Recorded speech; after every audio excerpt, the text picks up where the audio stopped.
Alors ce matin, j'avais à cœur de vous parler d'un thème bien particulier. J'ai été interpellé il y a quelque temps par un verset. C'est dans Matthieu, au chapitre 6. Vous connaissez très bien ce passage. C'est quand donc le verset 31 à 34. Ne vous inquiétez donc point et ne dites pas que mangerons-nous, que boirons-nous, de quoi serons-nous vêtus. Toutes ces choses, ce sont les païens qui les recherchent. Votre Père céleste sait que vous en avez besoin. Cherchez premièrement le royaume et la justice de Dieu, et toutes ces choses vous seront données par-dessus. Ne vous inquiétez donc pas du lendemain, car le lendemain aura soin de lui-même. À chaque jour suffit sa peine. Et en fait, ce qui m'a interpellé, c'est le premier verset. Et ce qui m'a interpellé surtout, c'est ce qu'il n'y a pas dans ce verset. Je dis, mais Seigneur, ok, il faut qu'on mange, il faut qu'on soit vêtu, pas de souci, c'est normal, mais il manque quand même l'essentiel. Tu parles de besoin, Seigneur. Et nous avons besoin d'avoir une maison quand même. Nous avons besoin d'avoir un appartement, d'avoir un endroit où on peut se reposer. Et tu ne le mets même pas dans les besoins, Seigneur. Comment ça se fait? Alors partant de là, j'ai dit, on va voir un peu ce que le Seigneur dit par rapport à la maison. Et dans un premier temps, ce que j'ai fait, j'ai pris ma concordance, j'ai tapé maison, et j'ai dit, on y va, on regarde combien de fois maison apparaît dans la parole. Et alors, j'ai vu quand même que pour le Seigneur, c'était quelque chose d'important. La maison. La maison, le mot maison revient 2166 fois. C'est déjà important. Mais vous avez aussi le mot demeurer. Où est-ce que vous demeurez? Je demeure à Grenoble, je demeure à Montaut. Demeurer vient 469 fois. Et habiter, habitation, ça revient 620 fois. Alors là, si on ajoute tout ça, on est à 3255 fois. C'est quand même quelque chose qui est important pour le Seigneur. Et je passe d'autres points de vue sur la maison, mais ne serait-ce que les noms de villages. Vous connaissez Bethléem, la maison du pain. Beth, c'est le mot maison. Et Beth revient 248 fois. C'est des choses qui sont importantes aux yeux de Dieu, et il ne le traite peut-être pas dans le premier verset qu'on a lu, mais c'est quelque chose qu'il traite globalement avec beaucoup plus avec une ampleur beaucoup plus grande que notre vie personnelle, de besoin d'une maison. Alors, en creusant un peu, qu'est-ce que représente la maison pour chacun d'entre nous? Je rentre à la maison. On dit ça régulièrement. Alors, dans la parole, la maison représente plus qu'une maison elle-même. Bien sûr que la maison, ça représente l'endroit où je vis, où je vais dormir. C'est un lieu de sécurité, normalement. C'est un lieu où je mets toute mon identité, mon appartenance. Je trouve là la chaleur dont j'ai besoin, le confort, l'amour, tout ce dont j'ai besoin, je le trouve dans ma maison, normalement. Dans une maison où il n'y a pas trop de difficultés. Et vous avez l'exemple de Josué, dans Josué chapitre 24, verset 15, qui dit « Moi et ma maison, nous servirons l'Éternel ». Et dans cette notion-là, le mot maison prend une autre dimension. La maison, c'est la famille. Moi et ma maison. Moi et mes enfants. Moi et mon épouse. Moi et mes petits-enfants. Il y a une notion là déjà de famille qui est plus élargie que moi, ma maison, mon habitation. Et dans toutes ces choses-là, après, quand on continue, à un moment donné, vous avez parlé, j'ai pris quelques exemples, mais de la maison de Jacob. La maison de Jacob, déjà, ça prend encore une autre dimension. Parce que ce n'est pas seulement la famille, mais c'est aussi les descendants qui suivent Jacob. Vous avez, par exemple, aussi la maison de David. la maison de David. Ça revient 139 fois. La maison de David, donc c'est une lignée, c'est une dynastie, ce sont mes ascendants, ce sont mes descendants. Quand Dieu parle de maison, il ne voit pas que nous, tout seuls. Il voit la famille, il voit avant, il voit après, et il y a toute cette dimension-là dans la maison. Après, vous avez encore d'autres passages où il est parlé de la maison de Juda et la maison de Benjamin, par exemple. Jérémie, chapitre 2, verset 4. « Écoutez la parole de l'Éternel, maison de Jacob, et vous toutes, famille de la maison d'Israël. » Là, on rentre dans une nouvelle notion. C'est plus seulement ma famille avec mes ancêtres et mes descendants. Maintenant, c'est la notion de toute ma tribu. Dans ce cas-là, c'est une tribu. Nous, ça peut être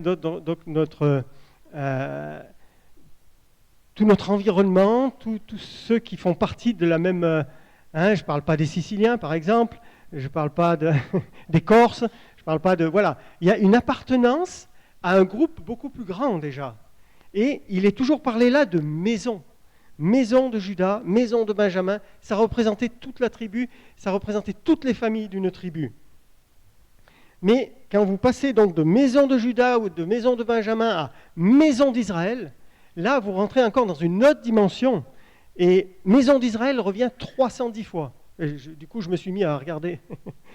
Maison d'Israël revient 310 fois. Mais là, qu'est-ce que veut dire maison d'Israël ? Ça veut dire le pays d'Israël. Ça veut dire la nation tout entière. Ça prend encore une nouvelle dimension, mais pour Dieu, la notion de maison reste toujours la même. C'est la maison. Et c'est de là que nous tirons toute notre appartenance, toutes nos racines, toute notre identité, quelque part. Les Siciliens sont tellement contents, heureux de leurs racines. Ils le disent, ils le gardent. Et je dirais, c'est pareil pour chacun d'entre nous. Nous avons besoin de savoir quelles sont nos racines. Pour moi, je suis fier d'être des Hautes-Alpes, d'être d'un montagnard, de la culture que j'ai reçue de mes parents, de ce côté-là, de savoir comment ils ont vécu, toutes ces choses-là. Et j'ai connu mon beau-père quelques années, et c'était tellement fort dans son cœur. Il était des Cévennes. C'était un Cévenol. Et si vous saviez combien il était fier dans son cœur. Et il y a beaucoup de choses qui sont attachées à notre culture, justement. Et dans cette culture-là, il peut y avoir une dimension religieuse. Et mon beau-père, autant que mon épouse Magali, être Cévenol, ça veut dire beaucoup plus qu'être Cévenol, être né dans un endroit. Ça veut dire que je suis descendante des protestants, je viens d'un haut lieu du protestantisme, où pendant 100 ans, les protestants ont été persécutés à mort. Et ce sont les descendants. Ils ont un héritage. Ils ont un héritage religieux. Et je me suis rendu au musée du désert, vous savez, du côté de Anduze, et je vous conseille d'y aller. Et il y a toute l'histoire un peu du protestantisme, de comment cette région particulièrement des Cévennes a été ciblée par Louis XIV et par les dragons à l'époque. Vous avez des centaines de milliers de protestants qui ont dû fuir leur maison, qui ont dû partir. Et c'est quelque chose de tellement fort dans le cœur de ceux qui sont nés là-bas, qui héritent de ces choses-là.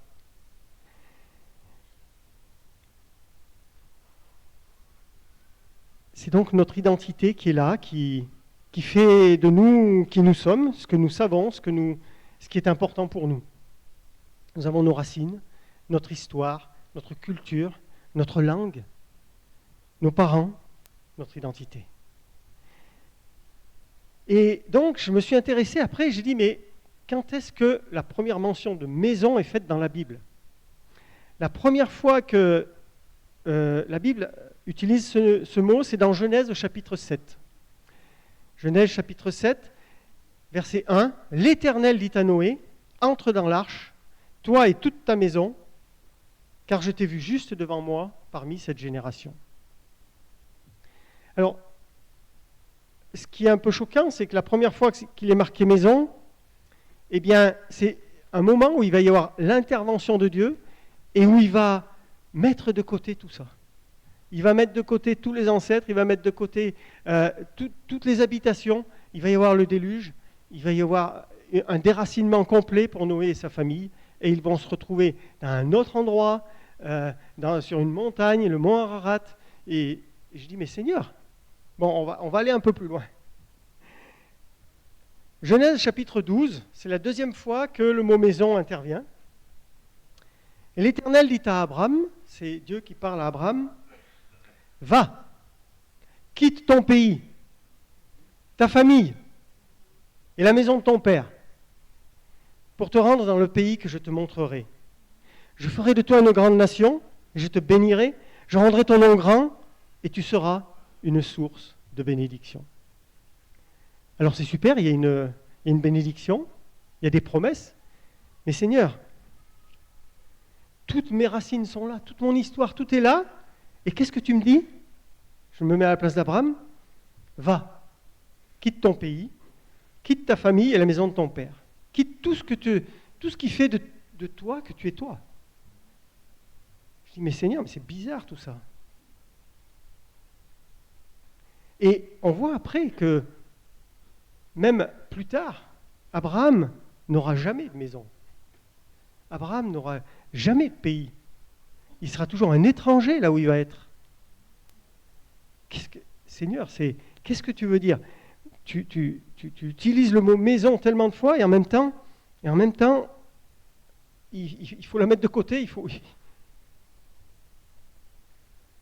Et j'ai vu un commentaire en travaillant sur ce thème.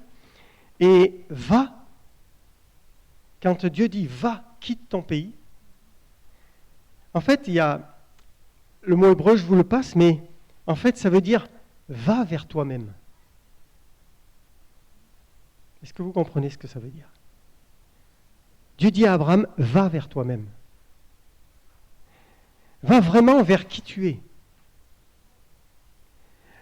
Va, rentre dans ta destinée. Parce que tu es toi et j'ai préparé des choses pour toi. Et on voit qu'il a été particulièrement béni, mais il fallait qu'il rentre dans cette promesse qu'il avait reçue. Va vers toi-même. C'est ce que le Seigneur nous dit ce matin. Va vers toi-même. Alors, aller vers soi-même, on va partir, on va prendre un chemin. Vous êtes tous sur un chemin, le chemin de votre vie. Et dans ce chemin, on va regarder le mot maison, où est-ce qu'il apparaît un peu plus loin. Le prochain verset où le mot maison apparaît, c'est Genèse 12, verset 15. Il y a la famine dans le pays et Abraham va se réfugier en Égypte. Et là, on rapporte au Pharaon que Sarah était tellement une belle femme que ce serait bien qu'il s'en occupe de plus près. Et là, donc, ses serviteurs enlèvent Sarah. Et il nous est dit, Sarah est emmenée dans la maison de Pharaon en Égypte. Ce thème de la maison de Pharaon, c'est maintenant, et nous allons tous être confrontés dans notre chemin à cette réalité, nous sommes des pécheurs.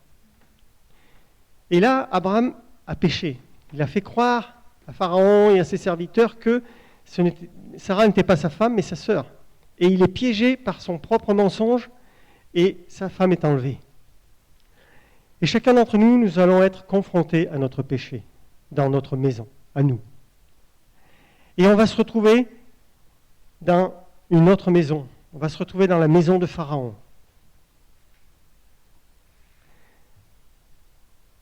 Et on verra plus tard que ce schéma va se répéter. Ce n'est pas que là, Abraham. Isaac va faire la même chose. Il va avoir le même problème. Ensuite, Euh, les, Jacob va avoir le même problème, il va être amené on y reviendra tout à l'heure, à aller en Égypte suite à une famine. Ensuite, vous avez donc tout le peuple qui va être sous ce joug de Pharaon, et Moïse va être confronté à cela, et même s'il a fui, il va revenir en Égypte pour amener la libération pour le peuple. L'Égypte, dans la parole, ça représente notre vie de péché. Quand nous allons en Égypte, en fait, nous allons dans le monde, dans un endroit où Dieu n'est pas, et où nous devenons esclaves, comme l'a été Joseph. Et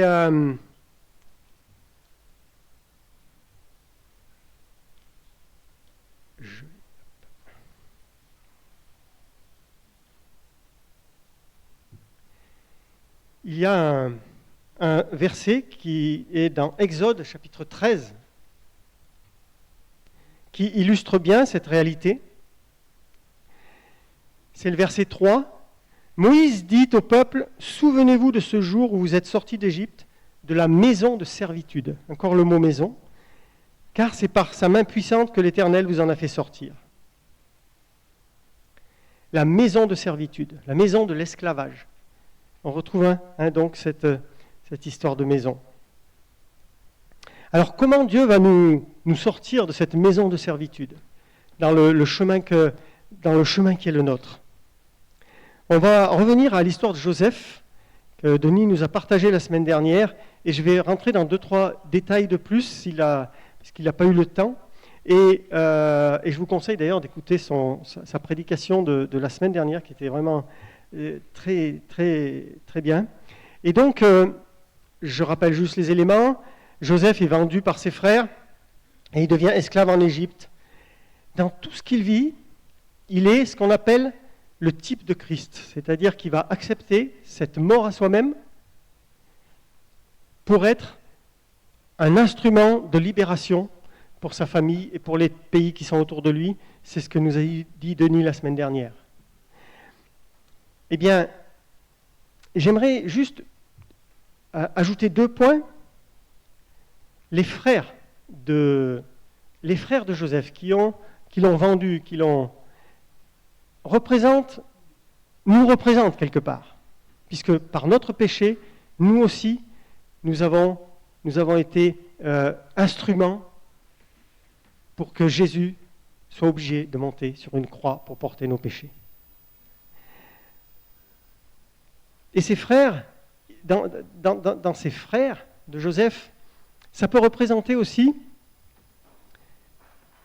tous les enfants de chrétiens. J'avais un peu envie de parler aux enfants de chrétiens ce matin. Jacob était héritier d'Abraham. Il habitait dans le pays promis, même s'il n'avait pas de maison dans ce pays. Ses enfants étaient dans le pays promis, mais il n'appartenait pas à Dieu. Il fallait qu'il fasse une expérience. Et ce n'est pas parce que tu es né dans une famille chrétienne que tu connais toutes les choses sur Dieu qu'à un moment donné, tu n'auras pas besoin de faire toi-même ta propre expérience. Il faudra que tu fasses ta propre expérience devant Dieu et que tu te rendes compte que tu as besoin d'un sauveur. Et c'est ce que Joseph, qui représente Jésus, a fait. Et quand ses frères, quand il se fait reconnaître à ses frères, eh bien il leur dit, Genèse 45:4, « Approchez-vous de moi ». Et ils s'approchèrent et il dit, « Je suis Joseph, votre frère, que vous avez vendu pour être mené en Égypte. Maintenant ne vous affligez pas et ne soyez pas fâchés de m'avoir vendu pour être conduit ici, car c'est pour vous sauver la vie que Dieu m'a envoyé devant vous. » Et notre Dieu a envoyé Jésus devant nous pour nous sauver la vie. Et c'est valable pour chacun d'entre nous. C'est comme ça que le Seigneur nous sort de la maison de servitude. C'est quand nous reconnaissons notre péché et que nous acceptons le secours de Dieu dans ce domaine-là, qu'il ait pris notre place, qu'il nous ait sauvés. Vous avez Ruth, dans le livre de Ruth, vous avez Ruth qui est une Moabite. C'est un peuple qui a une malédiction sur lui. Ils n'auront pas le droit de rentrer dans la présence de Dieu pendant 10 générations. C'est une malédiction qui a été prononcée par Dieu lui-même. Et comment quelqu'un de Moab, qui est sous cette malédiction, va pouvoir se retrouver béni dans la bénédiction de Dieu? Eh bien, c'est très simple. On va prendre ce verset de Ruth 1, verset 16. Ruth prend une position devant Dieu. Elle dit à Naomi, sa belle-mère, « Ne me presse pas de te laisser, de retourner loin de toi. Où tu iras, j'irai. Où tu demeureras, je demeurerai. Ton peuple sera mon peuple et ton Dieu sera mon Dieu. » Ruth fait fi, elle aussi, comme Dieu le demande à Abraham, elle fait fi de toute son histoire. Elle fait fi de son pays, elle fait fi de sa langue, elle fait fi de ses dieux, de sa religion, elle fait fi de sa famille, elle fait fi de tout. Et c'est parce qu'elle sort de cet état et qu'elle rentre dans la volonté de Dieu qu'elle devient elle-même, elle se met elle-même sous la bénédiction. Et c'est ce que Dieu nous demande de faire, nous mettre sous la bénédiction, que rien de tout notre passé, de toute notre histoire, de tout ne puisse nous retenir de rentrer dans ce que Dieu veut pour nous. Et c'est important de le réaliser.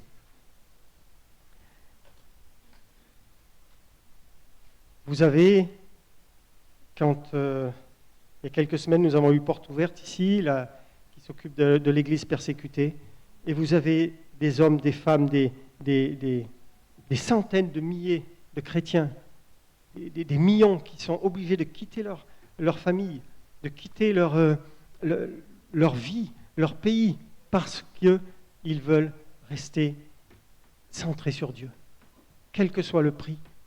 Et c'est important de dire que même si nous sommes préservés ici, il est important de savoir que c'est une position que nous devons avoir. Un autre point, c'est Jacob. Jacob avait besoin de réaliser quelque chose d'autre. Il avait fait des expériences avec Dieu, mais c'est un homme qui continuait à gérer sa vie par ses propres forces. Et il était arrivé au bout de ses forces. Son fils était mort, il le croyait mort. Il y avait la famine, il était désespéré, il ne vivait plus.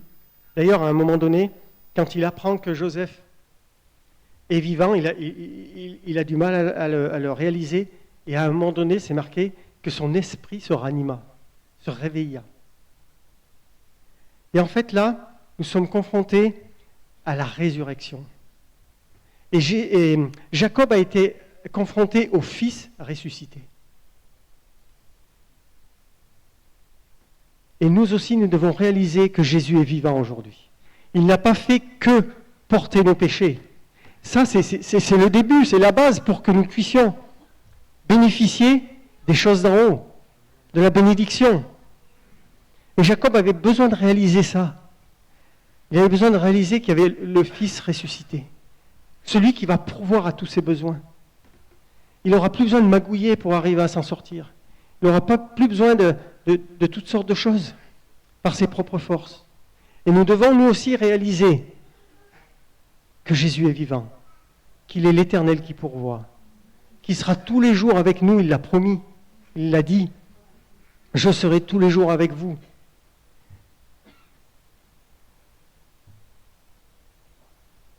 Joseph représente là, donc, quelque part tout ce que Jésus est pour nous. Dans Philippiens, chapitre 2, vous connaissez aussi ce passage, mais je veux le lire, verset 5. « Ayez en vous les sentiments qui étaient en Jésus-Christ, lequel, existant en forme de Dieu, n'a point regardé comme une proie à arracher d'être égal avec Dieu, mais s'est dépouillé lui-même en prenant la forme d'un serviteur, en devenant semblable aux hommes. Et ayant paru comme un simple homme, il s'est humilié lui-même, se rendant obéissant jusqu'à la mort, même jusqu'à la mort de la croix. C'est pourquoi aussi Dieu l'a souverainement élevé et lui a donné le nom qui est au-dessus de tout nom. Afin qu'au nom de Jésus, tout genou fléchisse dans les cieux et sur la terre et sous la terre, et que toute langue confesse que Jésus-Christ est Seigneur à la gloire de Dieu le Père. Amen. Alléluia. Alors, une fois libéré de la maison de servitude, on est quand même toujours sur le chemin. Le chemin du pays promis, on va vers le pays promis. Dans 1 Corinthiens 10, il y a un passage qui nous dit « Frères, je ne veux pas que vous ignoriez que nos pères ont tous été sous la nuée, qu'ils ont tous passé au travers de la mer, qu'ils ont tous été baptisés en Moïse dans la nuée et dans la mer, qu'ils ont tous mangé le même aliment spirituel et qu'ils ont tous bu le même breuvage spirituel, car ils buvaient à un rocher spirituel qui les suivait, et ce rocher était Christ. Mais la plupart d'entre eux ne furent point agréables à Dieu, puisqu'ils périrent dans le désert. Or ces choses sont arrivées pour nous servir d'exemple, afin que nous n'ayons pas de désir comme ils en ont eu. » Et le texte continue. Ne rentrez pas dans l'idolâtrie, et il revient sur l'épisode du veau d'or, et ainsi de suite. Nous avons une ligne de conduite à tenir, nous approcher jour après jour du Seigneur, nous nourrir de sa parole. Et ce qui est important, ils buvaient à un rocher spirituel qui les suivait, et ce rocher était Christ. Pendant que le peuple d'Israël, que Moïse a fait sortir d'Égypte, de la maison de servitude, et après dans leur pérégrination, Christ était avec eux. Et Christ est avec nous. Christ est avec vous. Et nous devons boire. Il est ce rocher qui est un breuvage spirituel dont nous avons besoin. Vous ne vivrez pas seulement de pain, mais de toute parole qui sort de la bouche de Dieu. Nous devons nous nourrir. Et Jésus ressuscité est avec nous tous les jours. Amen. Au début de son ministère, Jésus avait aussi une maison. Mais autant il a fait la volonté de Dieu en quittant sa position de Dieu, de fils de Dieu dans les cieux, c'est comme si, voilà, il est allé vers lui-même. Il est rentré dans sa vocation. Il est devenu fils de Dieu, fils de l'homme. Il a quitté une situation. Et de même, quand au début de son ministère, il va aussi quitter sa maison. Et un peu plus loin, dans Luc 9, au verset 58, à un moment donné, Jésus parle. Et il dit, les renards ont des tanières, et les oiseaux du ciel ont des nids. Mais le Fils de l'homme n'a pas un lieu où reposer sa tête. Jésus a pris ce chemin qu'il nous demande de prendre. Mais pour aller où? J'aimerais qu'on prenne ce passage dans Hébreux au chapitre 11. On va revenir à Abraham. Qu'est-ce qu'il est arrivé? Qu'est-ce qu'il est advenu d'Abraham? Qu'est-ce qu'il en ressort comme leçon de vie de ce qu'il a vécu, de comment il a vécu? Et dans Hébreux 11, c'est le passage donc, sur la foi, les héros de la foi. Et il nous est parlé d'Abraham. Et il nous est dit, au verset 8, c'est par la foi qu'Abraham, lors de sa vocation, obéit et partit pour un lieu qu'il devait recevoir en héritage, et qu'il partit sans savoir où il allait. Et quelque part, on est tous un peu comme ça. C'est par la foi qu'il va s'établir dans la terre promise, comme dans une terre étrangère, habitant sous des tentes, ainsi qu'Isaac et Jacob, les co-héritiers de la même promesse. Et c'est là, le verset 10, « Car il attendait la cité qui a de solides fondements, celle dont Dieu est l'architecte et le constructeur. C'est par la foi que Sarah elle-même, malgré son âge avancé, fut rendue capable d'avoir une postérité, parce qu'elle crut à la fidélité de celui qui avait fait la promesse. C'est pourquoi d'un seul homme déjà usé de corps naquit une postérité nombreuse comme les étoiles du ciel, comme le sable qui est sur le bord de la mer et qu'on ne peut compter. C'est dans la foi qu'ils sont tous morts sans avoir obtenu les choses promises, mais ils les ont vus et salués de loin, reconnaissant qu'ils étaient étrangers et voyageurs sur la terre. Ceux qui parlent ainsi montrent qu'ils cherchent une patrie. S'ils avaient eu en vue celle d'où ils étaient sortis, ils auraient eu le temps d'y retourner. Ils auraient pu retourner en Sicile, Dédé. Mais non, c'est là. Mais maintenant, ils en désirent une meilleure, c'est-à-dire une céleste. Et c'est pourquoi Dieu n'a pas honte d'être appelé leur Dieu, car il leur a préparé une cité. C'est ça le résultat de la vie d'Abraham. Il a habité sous des tentes. Il n'a pas refondé une maison. Pour nous, c'est un symbole. Je ne veux pas dire que personne doit avoir de maison. Moi-même, j'en ai une. C'est pas le problème. mais dans l'état d'esprit. Dans l'état d'esprit, nous sommes aussi, l'apôtre Paul nous compare aussi, compare notre corps à une tente dans laquelle nous habitons. Hein, et c'est ce qui est plus important aux yeux de Dieu. Il attendait la cité qui a de solides fondements. On va y revenir. Celle dont Dieu est l'architecte et le constructeur. Reconnaissant qu'ils étaient étrangers et voyageurs sur la terre, et qu'ils cherchent une patrie, ils en désirent une meilleure, c'est-à-dire une céleste. Et c'est vrai que, même si on est dans un pays encore un peu démocratique, c'est lourd quand même, hein, les actualités. On en désire une meilleure de patrie. Amen. Psaume 27, verset 4. On va prendre quelques versets qui vont nous faire du bien. Je demande à l'Éternel une chose que je désire ardemment. Je voudrais habiter toute ma vie où ? Dans la maison de l'Éternel. Encore la maison. Pour contempler la magnificence de l'Éternel et pour admirer son temple. Alléluia. Maison de l'Éternel, je reviens à mes chiffres. 589 fois. Maison de l'Éternel. Et maison de Dieu. Il y a aussi maison de Dieu. Maison de Dieu, 871 fois. Amen. Il y a des promesses. C'est important pour Dieu. La maison. Alors si je vais à l'envers, ça ne va pas le faire.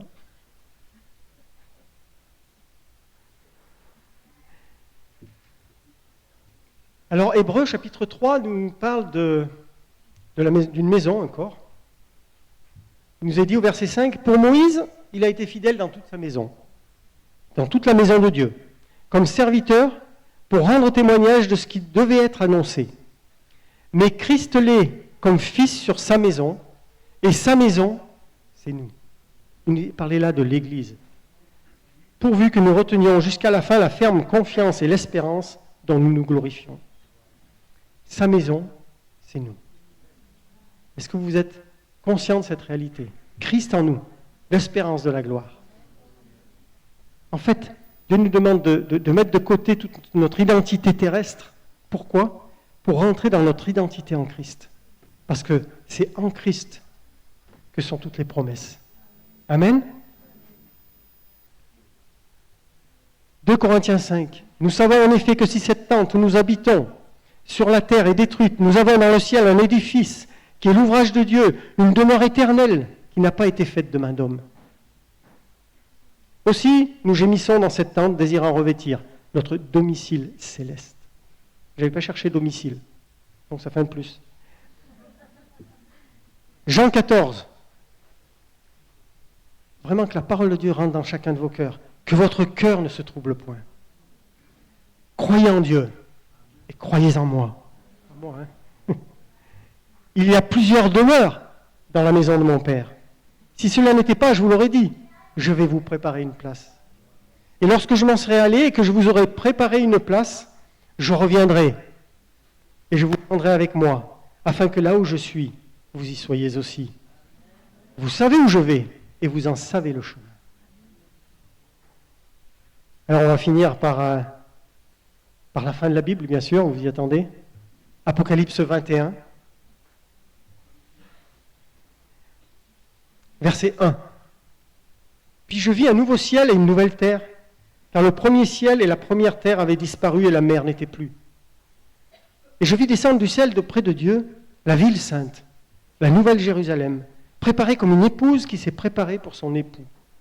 Et j'entendis du trône une forte voix qui disait « Voici le tabernacle de Dieu avec les hommes. Il habitera avec eux, ils seront son peuple, et Dieu lui-même sera avec eux. Il essuiera toute larme de leurs yeux, et la mort ne sera plus, et il n'y aura plus ni deuil, ni cri, ni douleur, car les premières choses ont disparu. » Puis verset 9, juste un peu plus loin, un des 7 anges qui tenait les 7 coupes remplies des 7 derniers fléaux vint, et il m'adressa la parole en disant « Viens, je te montrerai l'épouse, la femme de l'agneau. » Et il me transporta en esprit sur une grande et haute montagne, et il me montra quoi ? Et il me montra la ville sainte, Jérusalem, qui descendait du ciel d'auprès de Dieu, ayant la gloire de Dieu. Son éclat était semblable à celui d'une pierre très précieuse, d'une pierre de jaspe transparente comme du cristal. Elle avait une grande et haute muraille. Elle avait 12 portes et sur les portes 12 anges et des noms écrits ceux des 12 tribus des fils d'Israël. À l'Orient 3 portes, au Nord 3 portes, au Midi 3 portes et à l'Occident 3 portes. La muraille de la ville avait 12 fondements et sur eux les 12 noms des 12 apôtres de l'agneau. Viens, je te montrerai l'épouse, la femme de l'agneau. Nous savons que l'Église est appelée à être l'épouse. Elle est actuellement la fiancée de Christ et elle est appelée à être l'épouse. Et en fait, ce qui ressort de ce passage, c'est que viens, je vais te montrer l'épouse et la description de l'épouse, c'est la Nouvelle Jérusalem. C'est pas qu'on va habiter dans la Nouvelle Jérusalem, c'est que nous sommes la Nouvelle Jérusalem. Amen. Et Dieu habitera en esprit en nous. C'est difficile à concevoir, mais c'est une réalité. Et il y aura de la place pour tout le monde. Après, il donne les dimensions. Alors, c'est faramineux. Hein, ce sera une ville qui est plus grande que la France. C'est énorme, les dimensions. Et ce qui est important de retenir, c'est que les dimensions de la Nouvelle Jérusalem, c'est un cube. Avec 3. Donc, un cube, c'est hein, les mêmes longueurs pour la hauteur, la largeur et la longueur. Et en fait, ça correspond au lieu très saint. C'est une dimension XXL du lieu très saint, du lieu où Dieu habite, où Dieu veut habiter. Amen. Et c'est là que Dieu veut nous amener. Alors, je vais vous dire comme il a été dit à Abraham, va vers toi-même. N'hésite pas à aller vers toi-même. À prendre le chemin que Dieu te propose. Avec des pérégrinations, n'en fais pas, on en a tous, mais tiens le cap et va vers toi-même. Rentre dans ta destinée, dans l'appel de Dieu, et tu vas rentrer dans ton identité en Christ. Et tu vas trouver ta vraie identité, parce que nous sommes sur terre que pour un peu de temps. Amen. Alléluia. Merci Seigneur, parce que tu es le chemin, la vérité et la vie. Tu as préparé ce chemin pour nous et c'est vrai, nous ne voyons pas toujours bien, mais merci parce que ta parole est une lumière sur notre sentier. Et tu nous montres le chemin, tu nous montres le haut de la montagne, tu nous montres où tu veux nous emmener et tu nous donnes la capacité, parce que tu es avec nous tous les jours, de suivre ce chemin et de ne pas, Seigneur, de ne pas regarder en arrière, de ne pas être retenu peut-être par nos racines, Seigneur, par nos péchés, par toutes sortes de choses qui sont là et qui pourraient être si importantes. Mais Seigneur, toi, tu veux que nous regardions devant. Et nous te prions de encore nous conduire chacun dans notre chemin pour que non seulement nous puissions continuer sur ce chemin jusqu'au bout, mais Seigneur, pour qu'au travers de nous, d'autres encore puissent trouver ce chemin et puissent, Seigneur, et que tu puisses glorifier ton nom, parce que tu es digne de recevoir, Seigneur, la gloire, l'honneur et la louange, dans le nom de Jésus. Amen.